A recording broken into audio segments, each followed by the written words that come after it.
Hello, नमस्कार मित्रों, जय हिंद, वंदे मातरम। तो मैं आप सभी के मध्य पुनः उपस्थित हूँ जयशंकर प्रसाद जी के सर्वश्रेष्ठ महाकाव्य कामायनी के आनंद सर को लेकर के।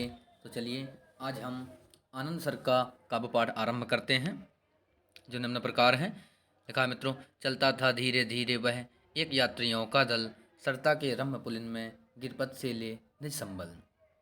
था सोमलता से आवृत बरस धवल धर्म का प्रतिनिधि, घंटा बजता तालों में उसकी थी मंथर गतिविधि। बरस रज्जु वाम कर में था दक्षिण त्रिशूल से शोभित, मानो था साथ उसी के मुख पर था तेज अपरमित। के हरि किशोर से अभिनव अवयव प्रस्फुटित हुए थे, यौवन गंभीर हुआ था जिसमें कुछ भाव नए थे। चल रही इड़ा भी वृष के दूसरे पार्श्व में नीरो, गैर एक बसना संध्या सी जिसके चुप चुप थे सब कलरव। उल्लास रहा युवकों का, शिशुगण का था मृदु कलकल, महिला मंगल गानों से मुखरित था वह यात्री दल। चमरों पर बोझ लदे थे, वे चलते थे मिल अविरल, कुछ शिशु ही बैठ उन्हीं पर अपने ही बने कुतूहल। माताएं पकड़े उनको, बातें थीं करती जाती, हम कहाँ चल रहे यह सब उनको विधिवत समझाती। कह रहा एक था तू तो कब से ही सुना रही है, अब आ पहुँची लो देखो आगे वह भूमि यही है, पर बढ़ती ही चलती है रुकने का नाम नहीं है। वह तीर्थ कहाँ है कह तो जिसके हित दौड़ रही है, वह अगला समतल जिस पर है देवदारू का कानन, घन अपनी प्याली भरते ले जिसके दल से हिमकन। हाँ इसी ढालवे को जब देखा है, हाँ इसी ढालवे को जब बस सहज उतर जावें हम, फिर सम्मुख तीर्थ मिलेगा वह अति उज्जवल पावनतम।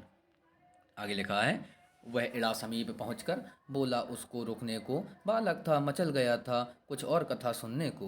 वह अपलक लोचन अपने पादाग्र विलोकन करती, पथ प्रदर्श का सी चलती धीरे धीरे डग भरती। बोली हम यहाँ चले हैं, बोली हम जहाँ चले हैं वह है जगती का पावन, साधना प्रदेश किसी का शीतल अति शांत तपोवन। कैसा क्यों शांत तपोवन विस्तृत क्यों नहीं बताती, बालक ने कहा इड़ा से, वह बोली कुछ सकुचाती। सुनती हूँ एक मनस्वी था वहाँ एक दिन आया, वह जगती की ज्वाला से अति विकल रहा झुलसाया। उसकी वह जलन भयानक फैली गिरी अंचल में, फिर दावाग्नि प्रखर लपटों ने कर दिया सघनपन अस्थिर।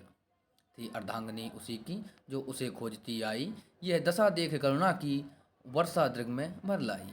वरदान बने फिर उसके आंसू करते जगमंगल, सब ताप शांत होकर वन हो गया हर सुख शीतल। गिर निर्झर चले उछलते छाई फिर से हरियाली, सूखे तर कुछ मुस्क्याए फूटी पल्लव में लाली।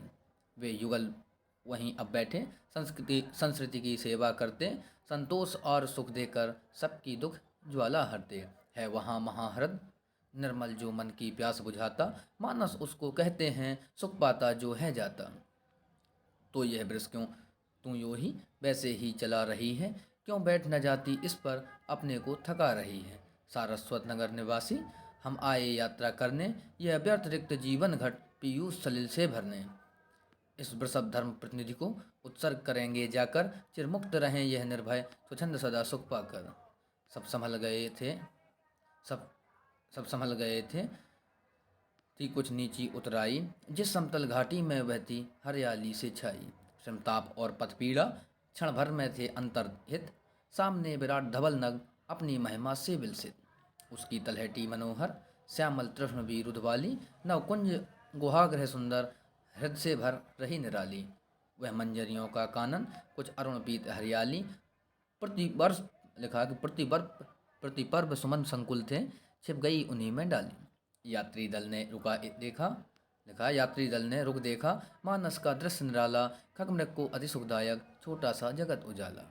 मरकत की वेदी पर ज्यों रखा धीरे का पानी, छोटा सा मुकुर प्रकृति का यह सोई राका रानी। दिनकर गिर के पीछे अब हिमकर था चढ़ा गगन में, कैलाश प्रदोप प्रभा में स्थिर बैठा किसी लगन में। संध्या समीप आई थी उस पर के वलकल वसना, तारों से अलग गुथी थी पहने कदम की रसना। खक्कुल विलकार रहे थे कल हंस कह रहे कल्लो कर रहे कल्लो, किन्नरियाँ बनी प्रतिध्वनि लेती थीं ताने अभिनव।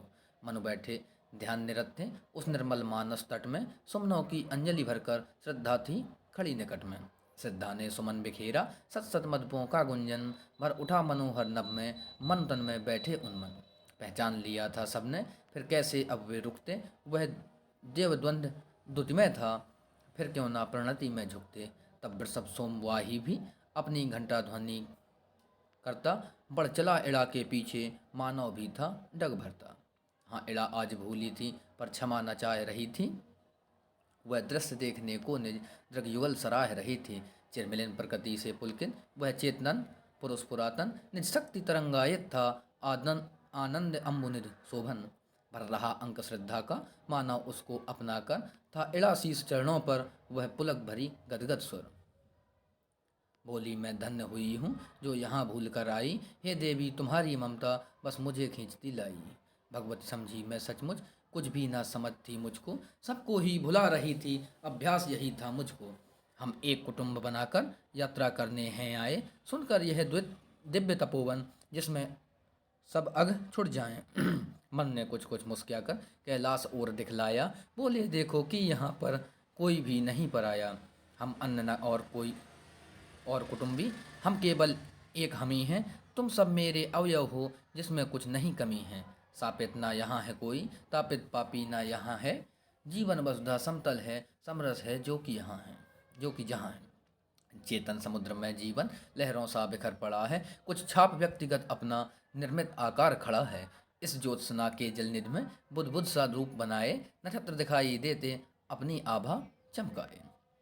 वैसे अभेद सागर में प्राणों का सृष्टि क्रम है, सब में घुल मिलकर रसमय रहता यह भाव चरम है। अपने सुख दुख लिखा, अपने दुख सुख से पुलकित यह मूर्त विश्व सचराचर, चित्त का विराट बप मंगल यह सत्य सतत चित सुंदर। आगे लिखा है सबकी सेवा न पराई, वह अपनी सुख संस्कृति है, अपना ही अणु अणु कण कण द्वैता ही तो विस्मृति है। मैं की मेरी चेतनता सबको ही स्पर्श किए सी, सब भिन्न परिस्थितियों की है मादक घूंट पिए सी।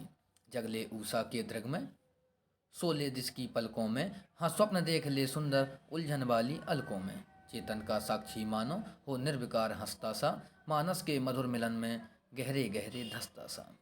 आगे लिखा है सब भेद भाव भुलवाकर सुख दुख को दृश्य बनाता, मानो कह रे यह मैं हूँ यह विश्व नीड़ बन जाता। श्रद्धा के मधु अधरों की छोटी छोटी रेखाएं, रागारुण किरण कला से विकसी बन स्मृति लेखाएं। वह कामायनी जगत की मंगल कामना अकेली, थी ज्योतिषमती प्रफुल्लित मानस तट की बनबेली। वह विश्व चेतना पुलकित थी, पूर्ण काम की प्रतिमा, जैसे गंभीर महाहृद हो भरा विमल जल महिमा। जिस मुरली के निस्वन से यह शून्य रागमय होता, वह कामायनी विहंसती अगजग था मुखरित होता। क्षण भर में सब परिवर्तित अणु अणु थे विश्व कमल के, पिंगल पराग से मचले आनंद सुधा रस छलके। अति मधुर गंध वह बहता परिमल बूंदों से सिंचित, सुख स्पर्श कमल के सर का कर आया रज से रंजित। जैसे असंख्य मुकुलों का मादन विकास कर आया, उनके अछूत अधरों का कितना चुंबन भर लाया। रुक रुक कर कुछ इटलाता जैसे कुछ हो वह भूला, वह कनक कुसुम रज धूसर मकरंद जलसा फूला। जैसे वन लक्ष्मी ने ही बिखराया हो केसर रज, या हेमकूट हिमजल में छलकाता परछाई निज। संस्कृत के मधुर मिलन के उच्छ्वास बनाकर निज दल, चल पड़े गगन आंगन में कुछ गाते अभिनव मंगल। बल्लरियाँ नृत्य नृत्य थीं बिखरी सुगंध की लहरें, फिर वेणु रंध्र से उठकर मूर्छना कहाँ अब ठहरें। गूंजते मधुर नुपुर से मदमाते होकर मधुकर वाणी की वीणा ध्वनि सी भर उठी शून्य में झिलकर। उन्मद माधव मलयानिल दौड़े अब गिरते पड़ते, परिमल से चली नहाकर काकली सुमन थे झड़ते। सिकुड़न कौसे बसन की थी विश्व सुंदरी तन पर, या मादन मृदुतम कंपन छाई संपूर्ण सृजन पर। सुख सहचर दुख विदूषक परिहास पूर्ण कर अभिनय, सबकी विस्मृति के पेट में छिप बैठा था अब निर्भय। थे डाल डाल में मधु में मृदु मुकुल बने झालर से, रसभार प्रफुल्ल सुमन सब धीरे धीरे से बरसे।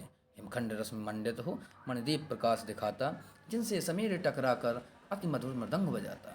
संगीत मनोहर उड़ता मुरली बजती जीवन की, संकेत कामना बनकर बतलाती दिशा मिलन की। रश्मियाँ बनी अप्सरियाँ अंतरिक्ष में नचती थीं, परिमल का कनकन लेकर निज रंगमंच रचती थीं। मासल सी आज हुई थी हिमवती प्रकृत पाषाणी, उस लास रास में विवल थी हस्ती सी कल्याणी। वह चंद्र किरीट रजतनक स्पंदित सा पुरुष पुरातन, देखता मानसी गोरी लहरों का कोमल नर्तन। प्रतिफलित हुई सब आँखें, सब प्रेम ज्योति विमला से, सब पहचाने से लगते अपनी ही एक कला से। समरस थे जड़ या चेतन, सुंदर साकार बना था, चेतनता एक बिलसती, आनंद अखंड घना था। नमस्कार मित्रों, इस प्रकार से हमने जयशंकर प्रसाद जी के सर्वश्रेष्ठ महाकाव्य कामायनी के 15 सर्गों का काव्य पाठ किया। तो चलिए अब आपसे मिलते हैं अगले वीडियो में। नमस्कार मित्रों, जय हिंद।